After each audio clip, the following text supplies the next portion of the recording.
Hey, it's John Nolan here. One of the most important things in my life is the health and the well-being of my family. And one of the products that we absolutely love to use and have had amazing results with is Z-Stack. It's Dr. Zelenko's Immunobooster, and it really does the job absolutely well. Now, as most of you know, Dr. Zelenko recently passed away, but he's left behind a legacy with Z-Stack and his other products, and also the Dr. Zelenko Freedom Foundation. So every time you purchase Z-Stack to help boost your immune system and the immune system of your family, 10% of the profits will also automatically go to the Freedom Foundation. So I encourage you to check it out, Z-Stack by Dr. Zelenko. Use the link and the coupon code in the description, save, and also help the foundation.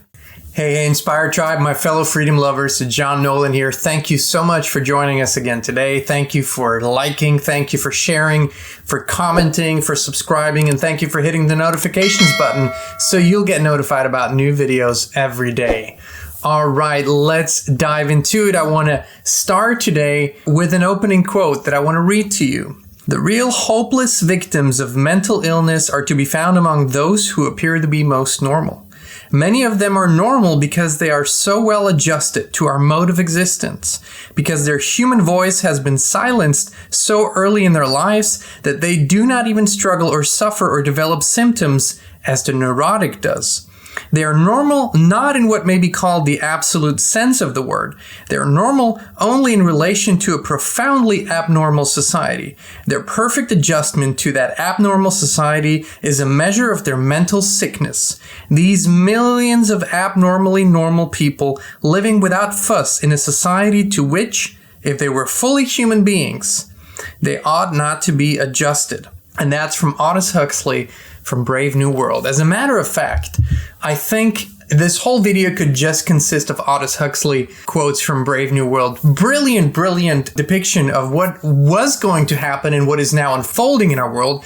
And as a matter of fact, if people say today, how did people predict this exact stage? Well, they read Brave New World and they took it for a fact because they saw what was happening. The truth is, we live in a mentally ill society for the most part. That's now the majority of what we see discussed in the public realms. The topics, the way they're being discussed is really mentally ill, and it is also heavily mind controlled. These two things go hand in hand. And how do we actually remain sane in an insane society? Well, one of the first things we have to do is separate facts from emotions. And people are going to say, wait, we need to feel. Yes, feelings are very important, but we need to separate facts from emotions. What are emotions? Emotions for most people, emotions are biochemically triggered responses that were programmed by previous events in formative years for most people, 0 to 7, and their responses are a direct reflection of those programs. That's what emotions are. They're biochemical responses. So basically your body tells you what it's used. It gives you a reaction that it's used to, and it continues to give that reaction until you change it. So when most people say, I don't feel like it, I feel this or feel that, they're not actually feeling it in this moment. These are their programmed biochemical reactions to any given situation. Real feelings, intuitive feelings, they are spirit driven and they require a present moment awareness. That's why I'm saying emotions need to be separated from facts. Of course, we're not doing this. We are only being emotional now. Everything in media is only emotional. Everything in government is only emotional. In politics, everywhere, it's all about emotion. Facts really don't count into the whole equation. Just look at the people. Some of the top health officials in the world that are supposed to give us advice about health. Look at what they look like. Do these people represent health to you? Do they look healthy to you? Do they look like they are in a healthy body? But then it goes beyond that. They don't just have that unhealthy appearance. They actually teach that sickness is health and what is unhealthy is healthy. They actually teach the principles that Aldous Huxley in his book depicted so beautifully, where he said everything is upside down. Listen to this. These are some of the influencers online, TikTok and other platforms that often portray themselves as health coaches. Listen to what they have to say about fat phobia. So intentional weight loss, so you purposely saying, I want to lose 20 pounds, is fat phobic. Why do you want to lose 20 pounds? It's probably to fit into something smaller. It's probably so people treat you better. It's probably for all the reasons that fat folks are shamed simply for being fat. So by continuing to perpetuate that, right, seeking intentional weight loss, we are contributing to our fat phobic society. This is very interesting, right? So this in and of itself might go, what did she just say? What? How do you say that? But there is an underlying belief now. Of course, when more than half of the population is obese, then of course the population is going to come up with more reasons not to change that, to stay in their comfort zone. This is kind of a very natural human lazy reaction. I'm not saying that's not natural, but it's starting to sound like when you are desiring to lose weight because you're unhealthy because of it, that you somehow are hating yourself, which is of course complete lunacy. But it's not just that, you also are racist. Now listen to this. I think what's most scary is comments like these, because people don't realize that fat phobia is rooted in racism and more specifically anti-blackness. When slavery became more widespread, it was hard to just rely on skin color as a way to identify slaves. Fatness as a physical descriptor fit the savage narrative that whites used to oppress black people. Obviously, a lot has changed since the 18th century. We know fatness is not specific to black people, and we've used that as an excuse to shape a societal beauty standard that is anti-fat. That includes being thin. That includes gaining muscle so you can look toned and have less fat on your body. And what happens if you don't meet the standard of beauty? You will face systemic oppression. You cannot always determine health by your body's appearance. So yes, if you work out strictly for appearance-based reasons, you are fat phobic. And before you comment, read the definition of fat phobia. So it's just... These are not, kind of singled out events. There are people all over the place that are talking like that. There are people with MD in their name and PhD and whatnot that are talking like this, that are teaching this in universities. It's absolutely mind-boggling, but that is the world that we find ourselves in. And one of the biggest, of course, topics today are genders. According to healthline.com, there are now 68 expressions as to how to identify your gender.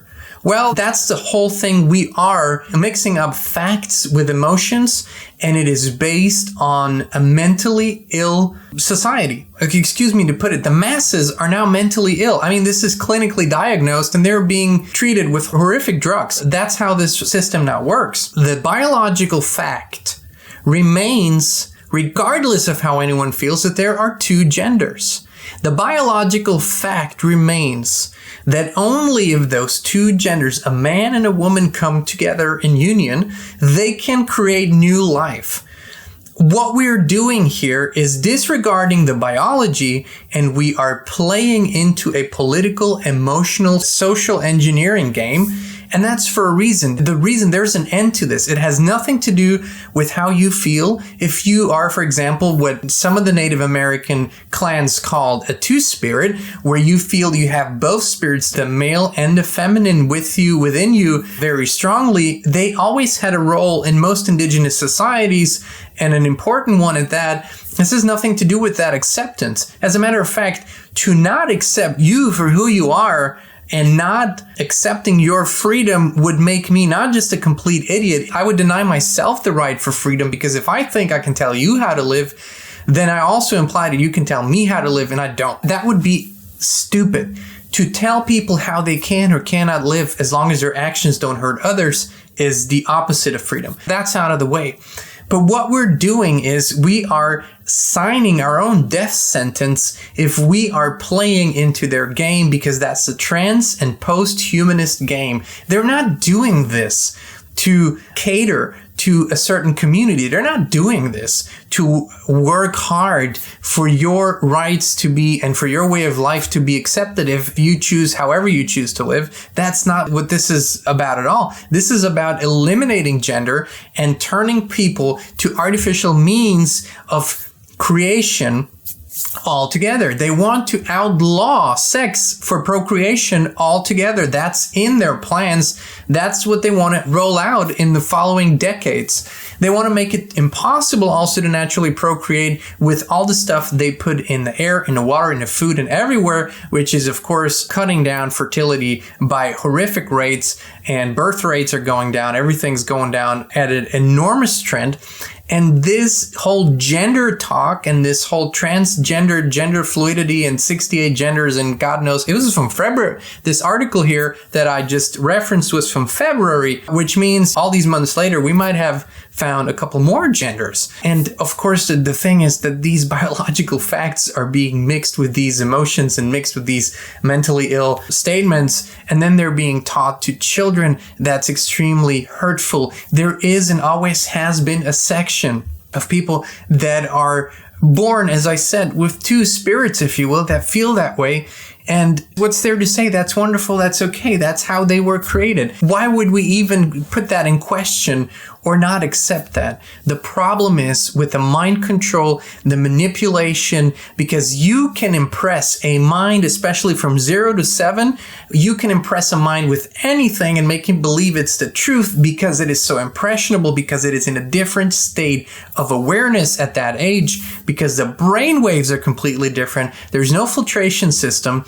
And whatever is being repeated for that child at that age often enough will be considered truth. They will be programmed that way. So yes, you can absolutely influence a whole society into insanity, and this is what's happening. And that's why healing, the separation of facts and emotions, so important. How you feel about a subject does not determine the facts of the subject. Is that clear?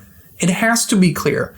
And that doesn't mean that the social construct of gender roles is not real. It is real. But to say that genders are a social construct is insanity. They are a biological fact. And a fact that cannot be changed, by the way. Even if you do all the artificial stuff, it will not change the biological fact of that. The problem is that we also believe today, when I say we, that's the insane portion of society, that we can actually base our most fundamental needs on technology and on artificial creation.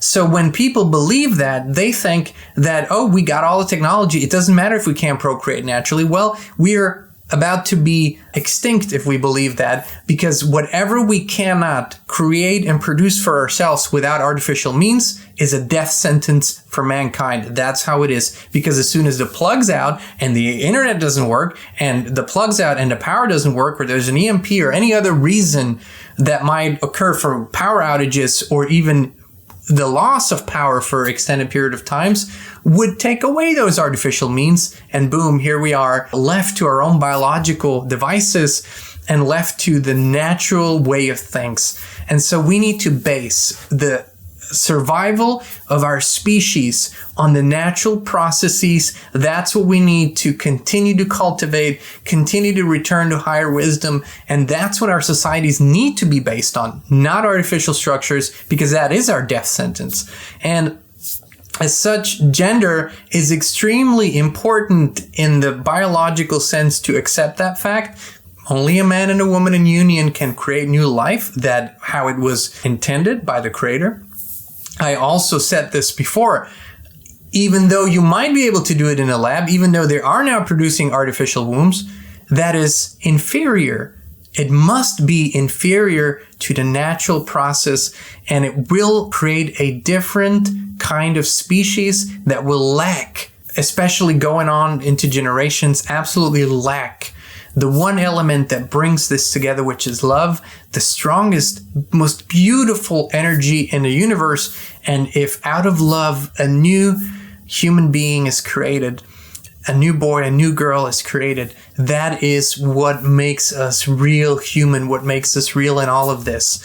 So it is important. I would strongly suggest for all of you who have children now that are at school ages, look into different forms of education. Look into, if you have the means, look into other private schools that have this awareness. Look into homeschooling, pod schooling. There's so many other ways now to do this beautifully. People are waking up to this. As a matter of fact, we had the great exodus from the school systems in the past 2.5 years. More people than ever have pulled their children out of those systems. And it is possible, no matter what country you live in, it is possible everywhere. It's harder in some countries, especially if you're trying to play strictly by the rules. It's much easier in others, but it is absolutely possible. We must protect the minds of our children from the toxicity of this insane debate, of this insane communication, of this insane education system, of this insane media, entertainment, and all of that. We must be the guardians and treat their minds with gentleness, with care, with truth, and also allow them the space to develop and observe and come to their own conclusions without our constant interference in that, allowing them to have their thought process. That is also important. And as I said, I could quote more and more from Aldous Huxley, and I probably will in the following videos. But this is highly, highly important. I encourage everyone, no matter how you feel, no matter what you identify as, to rethink that and re-examine what identity is, and rather go to another word, which is authenticity. Do not look for something outside of you to define you. Look at who you are at your most authentic self and come to the conclusion that you are a unique expression in a physical body, also fulfilling a physical role and having a responsibility beyond your own experience for the generations to come and to these species as a whole. All right, Inspire Tribe, thank you so much for tuning in. We appreciate you. We love you. And we'll be back with you again very, very soon.